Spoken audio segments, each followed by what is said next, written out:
All right. We are live. What is up? What is up? What is up, everybody? Hello, hello, hello. Good morning. Let me tweet out that we're live. Hope everyone's doing well. Today is October 5th, 2022. What's up, Gabe?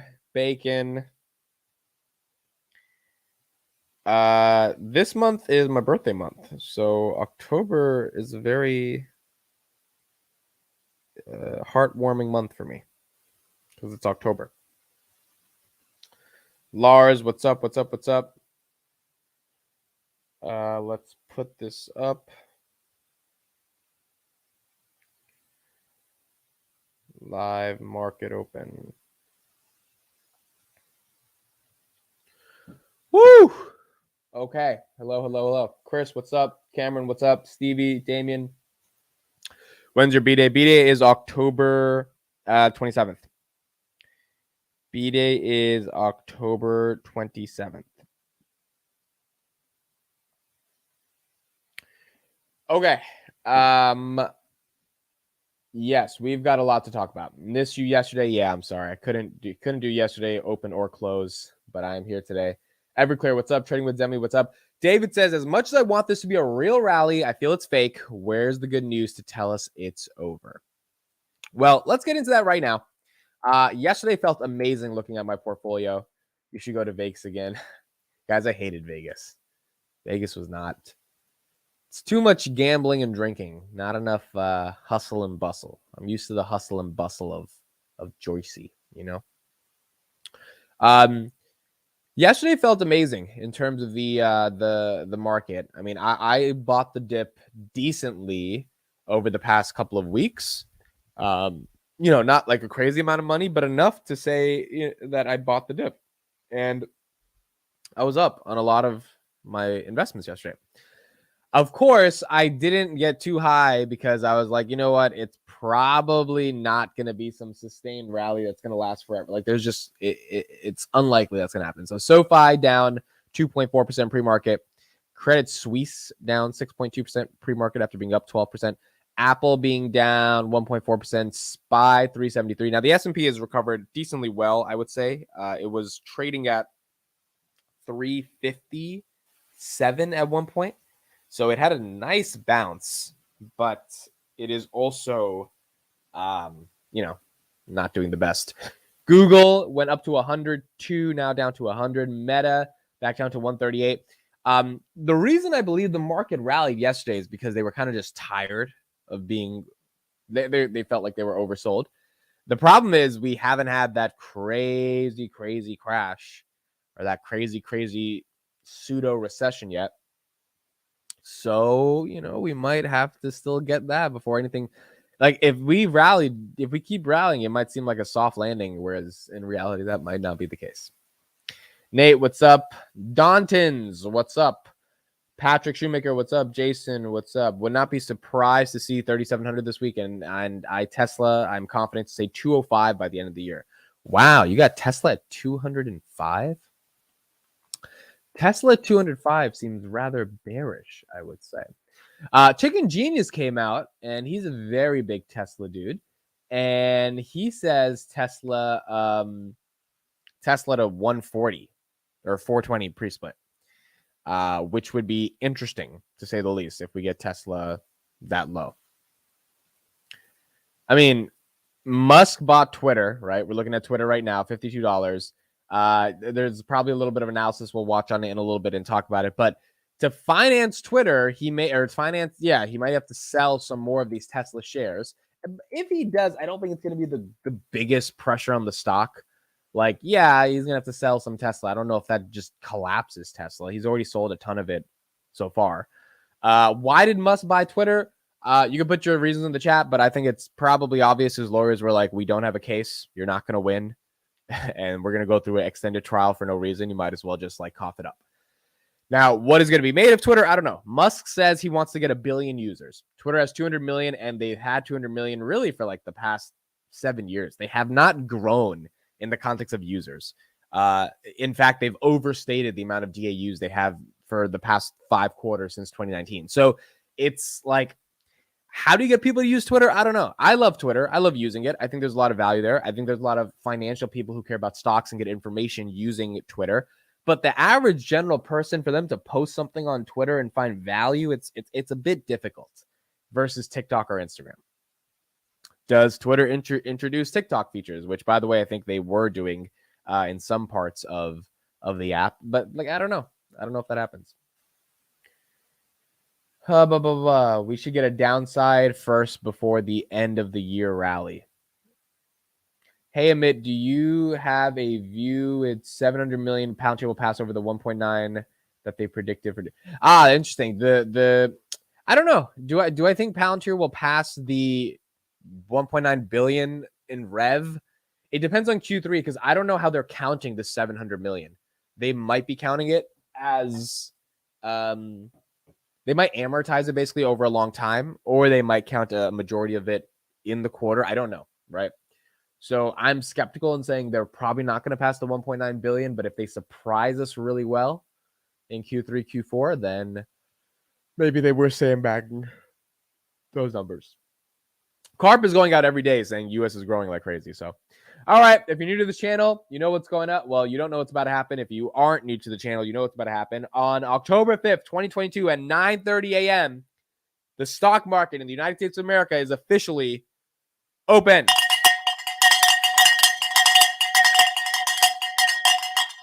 Woo! Wake your ass up. The stock market is open. Let's go into the stonks. We've got Twitter at 5046. I don't know why Twitter's at 5046. It should be at 52. So hopefully there's no confusion about that deal. Tesla, 244 opens, 2% pre-market. I did buy 5 shares of Tesla at 241, so I got it so far at the bottom. And let's see, if I actually caught it at the bottom or if it goes lower. ARK, 39.73. SoFi, 524. Also, ARK has officially liquidated their entire Spotify position. They had 700,000 shares. Those shares are now completely down the gutter. I think they have like maybe 10,000 left. They are done with Spotify. Why did they do that? Well, I have a thesis for why they did that, but the thesis starts with Spotify is not an innovative company. And if you think it's innovative, then I would like to know your thesis, but I don't think it is. Google at 192, Meta 138, down 1.42%, AMD 2.8%, 65.97, Palantir 834, holding up decently nice, down 1.42.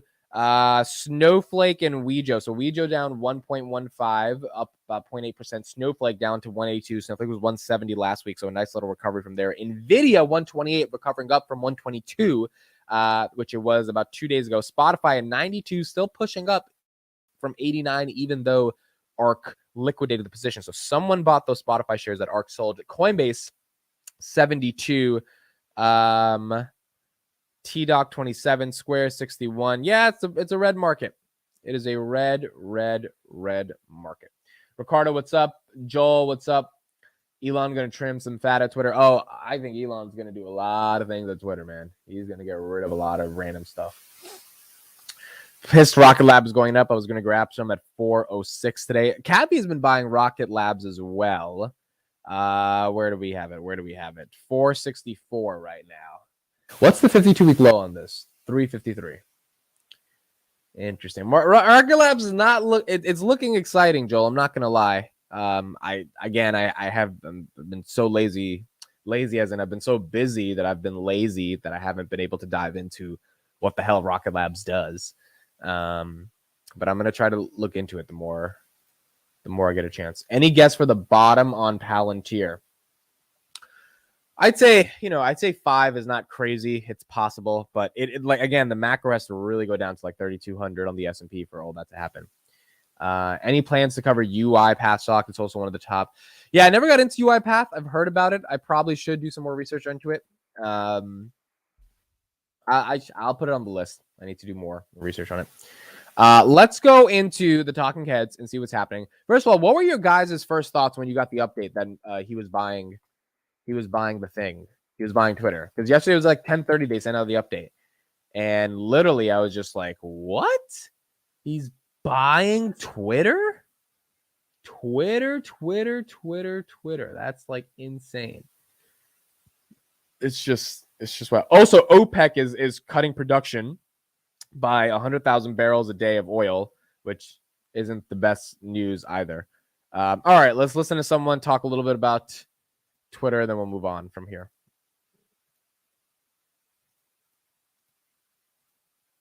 What does this mean for Twitter going forward? Look, I think first up for Musk, the writing was on the wall. He was going to lose the court battle, and I think that's why the letter got sent rather than ugly court battle ahead. For Twitter, there's going to be a lot of questions in terms of the platform, in terms of monetization. Obviously, users will have questions as well, obviously, as it goes private. But this is really for Twitter. I thought, there was expectations that there'd be a settlement before, but clearly Musk right now realized as a path, this was the one to go to rather than being forced by the court to ultimately own it at 5420. So going forward, I mean, obviously it's going to be taken private. What does this mean for generally I guess you want to call it the Elon Musk ecosphere, including Tesla? Does this have any ramifications for the electric car maker? Yeah, in terms of Tesla, I think a lot what the stock that he was going to sell, he's already sold. So I don't view it as much of an overhang there. That obviously was an overhang in terms of the first few months. So I think that's more contained here. There still could be some financing questions in terms of, from a debt perspective. So I think that was really the contained risk. And I think for most Tesla holders, they're just glad that this soap opera, this Twilight Zone's over, because it has been an overhang in terms of for the past few months. There's been a black eye from Musk, and now ultimately it ends in a bizarre way with him owning Twitter at the original price. So just before we let you go, you're convinced it's over. We had Casey Newton on just a short time ago, kind of laughing about this story, saying there could be another twist and turn. Potentially, Elon Musk could wake up maybe tomorrow or Friday and say, hey, I changed my mind. But in your mind, this is a done deal. It's a done deal. Once he went through the court situation, even some of the back and forth over the last week or two, he recognized, his camp recognized writing was on the wall. He needed to get this done. Otherwise, it was going to be a long and ugly court battle. And at the end of that, he was going to own it at 5420 anyway. All right, we got to let you go, Dan. But so I think that's a pretty simple thesis, and it makes a lot of sense. That at the end of the day, Elon knew this was going to be a long battle, and it was going to be a battle that ultimately he made the offer without doing due diligence. That was probably his mistake, and now Twitter does not want him to get away with it. And as a result of that, that's why he had to pay up, because Twitter was not going to be like, it's weird that Twitter didn't want to keep, like, if I got offered for my company I don't want to sell, which is what it looked like originally, instead of Twitter being like, hey, we okay, if you want to leave, that's fine. They were like, no, we're going to force you to buy it now because we want to prove a point. And they were ready to go to court for a long time to prove that point. So now they're there. Apple 144, S&P 374, Tesla 243. So it's a red day, but it's not a horrible red day yet. I feel like we have to have another couple of red days to get down to the June lows that we beat before. Ginkgo Bioworks 3.4, CRM Salesforce 154. Salesforce is projected, well, they are saying they are going to do $50 billion in revenue in 2026. So we will see. I mean, if they were able to do that, this would be probably a nice place to buy the stock. I don't get that excited for Salesforce as a company. Even though what they're doing honestly is pretty cool. The enterprise software space, they basically own in a lot of different verticals. In fact, they compete with Palantir in some different verticals. NASDAQ at 11,000, Opendoor at 3.2, NVIDIA 128, Netflix 238. I heard HBO Max is struggling and they're taking off a bunch of different titles. Tesla's going down to 241. That was where my average, let me see where my average is at. We get Tesla below 240. Let's see. My average on Tesla is, I'm down. My average on Tesla is 242.77, 5 shares. May have to double down if it keeps going lower. All right, let's look at some other videos and see what's up. Admit you need a limit on the mic. Yeah, I don't know, guys. I'm sorry. After the video stops and I talk, it just like destroys ears. Gotta fix it. Oh, here we go. I didn't watch this yet. Cathie Wood, the Fed will be surprised by deflationary pressures. So Cathie says we're going to get deflation very soon. All right, Let's see why. Cathie, good to see you, and thanks for coming on with us. Let's start broad. October is certainly off to a strong start, and it feels like the bulls are hoping that the Fed may not be as aggressive going forward, something that you've repeatedly called for. That sentiment did underpin the summer bear market rally, but ultimately led to new lows. What is your read of the moment of market sentiment? Well, interestingly, our strategy did not hit new lows, our flagship strategy. And that is quite normal toward the end of a bear market. We did see the broader averages hit new lows last year, and yet we maintained our low, which was actually back in mid-May. Innovation tends to be the new leadership as we move out of a bear market. And if we're right and the Fed's close to pivoting, whether in rhetoric or otherwise, and they have a lot of reasons to pivot, even more now after the LDI crisis in Europe, we may have something similar going on here in the United States. And we also have big deflation in the pipeline. Just one commodity price after another has been capitulating.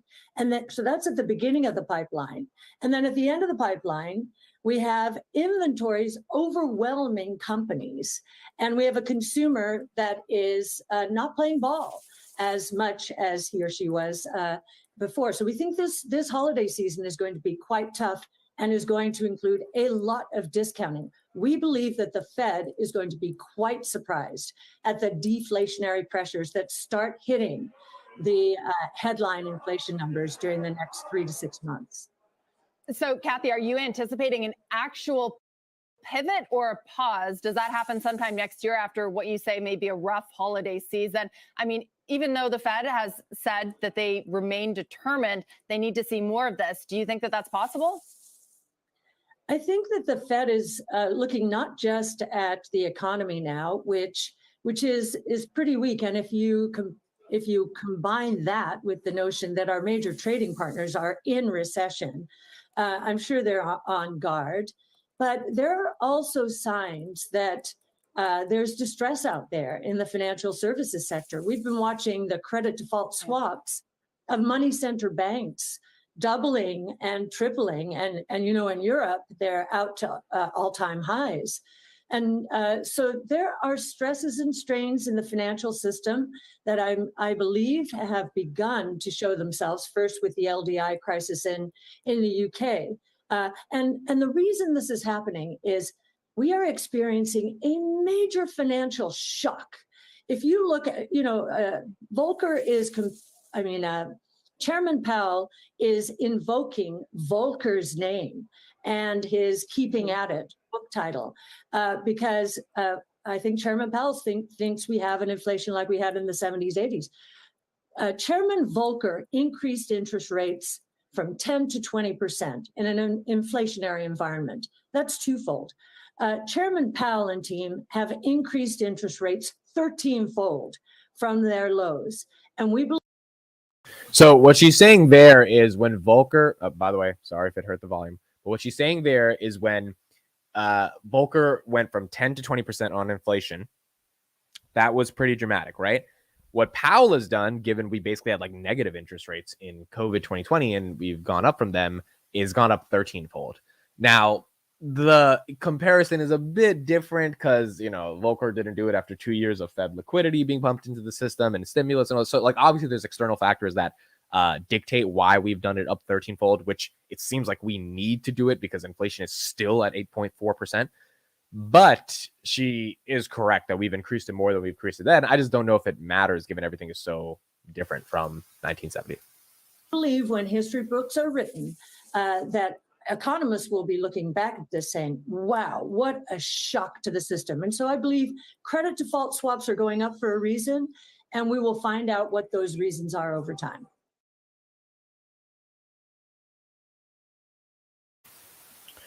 Okay, so it's she's stuck on who agrees with Cathie?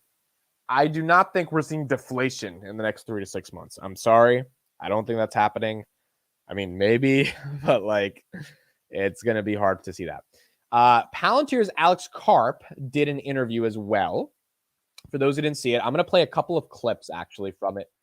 Karp did an interview yesterday. This is like his 5th interview in 4 weeks. It's like a bit crazy how many interviews he's done.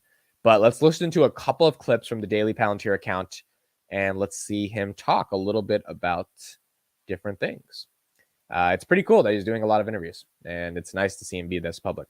All right, here we go. Let's look at this one. This is Karp speaking on what it means to defend your own ideas. But let me give you a slightly different riff on this. There's a famous quote from Wittgenstein, which is, Ein Regel folge zu glauben ist kein Regel zu folgen, which is to say you're following a rule. I believe the most important thing Palantir is actually doing is not whether we should be used to deport undocumented people in America, most of which were in the context of where we were doing it involved in felonious behavior. I think that ends actually is more politicization than a real issue. I do think there are real issues around profiling and when do you use this software in a local jurisdictional context. We've walked away from building databases against Muslims and many other things. And there's some very, very legitimate issues that are concerning that are hard to answer in courts in a short form. What does it mean in the West currently to use software? It means to defend your ideas. Why do I want to be here? Why are you here? Because the idea of sovereignty of a nation comes down to software heroism and an ability, which leads to the ability to push back on a larger, more powerful power. So what Karp is saying there, again, it is speaking very philosophically with the sign of the times, which is like sovereignty, the ability to defend your own nation requires you to not be destroyed by another nation, which is what's going on with Russia and Ukraine. And in order for that to happen, that has to be done in a way that actually allows you to have a competitive advantage. And that's where Palantir software comes in. Ability to use, what does it mean to use software? How do you control your special operators? Where do they go? Where do they leave? Do they get the SIGINT information while they're on the battlefield or while they're not on the battlefield? Do you get information from space? Does that information from space provided to the people doing the actual operation? Can you disrupt the information flow of the adversary? Can you map their information flow? Can you do, it's one of the really interesting things is people assume people like in this room and civil libertarians are misaligned. Actually, very much aligned, because if you're working in complicated environments, only very few people can actually know the battle plan. That's called data protection. And that data protection has to be done in the most granular way, a way that can be made transparent internally, but not externally. These things are information technologies, and the West has an enormous advantage over the East. Why? Because if you're going to build a company, you're not going to build it in a country where the company will be taken over by the government the minute it's successful. That was a pretty good point as well, what he was saying there. He was like, if you're going to build a company, especially in software, you're just never going to build it in a company that can literally, like China, right? Like Jack Ma gets super successful. They want to do some new stuff. And then it's like, nope, we're going to take over your company. And so one of the core arguments around Karp's thesis for why America is so important with software is because we're not going to take your company just because your software does well. We'll criticize the crap out of it, right? But we're not going to literally take you away from existence, which I think is important. You know, if you're ultimately trying to build a software company that is built to last for the long term. So it would seem like we should probably let your company continue to stay and continue to be alive. All right, everybody, that's it for me on the market open. I've got to go. Got a couple different meetings. Thank you guys so much for joining. We'll definitely be doing the market close today, and we'll see if it ends up green or red. A lot of different things happening today. I guess we're going to see how things turn out. Obviously, we had a great start to the week at being green. We're going to see if it ends up turning green or if it ends up turning red, and we'll see how things end up turning out. Thank you, everyone, for joining. I'll see you in market close. I'll see you then. Bye-bye.